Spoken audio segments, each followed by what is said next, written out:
Assalomu alaykum barchaga. Komplekt arzonroq aka ref yo'qmi deb so'raganlarga mana 2015 man Ko'ktoy chog'imiz 2008-yil ref Shimiz refimiz Thermoking agregat SL200 2015 sostenasi bo'lgan bilan lekin вообще mashinada gap bo'lishi mumkin emas. Ko'rinishiga, videoga oldi balonlar 95% eng kamida 100% atrofida turibdi. Tiyagashda hamma baloni deyarli 95% dan kam emas.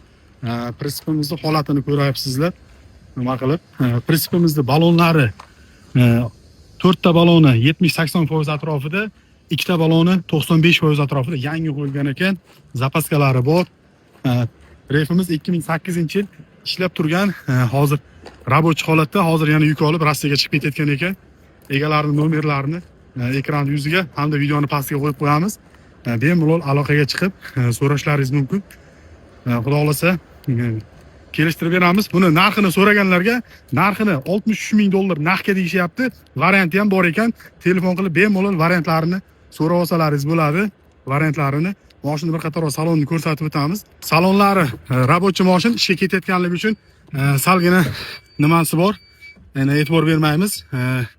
Hozir akalarimiz ishga chiqib ketayotgan ekan. Salonlari, ko'rinishlari probegi 1,83,000 bo'lgan probeglari.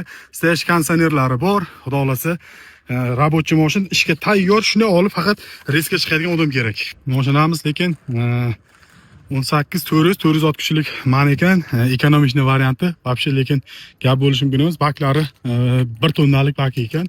Stage konditsionerlar, mashina sostenasi refimizda ozginagina o'sha yerda, mana shu joyda ko'rinib turgan joyi, qirilgan joyi bor. Atak qolgan joyi chotga ishlashga gap bo'lishi mumkin emas. Agregatlar hammasi zo'r ishlab turibdi. Bemalol aloqaga chiqib egalar bilan savdolashsalaringiz bo'ladi yana.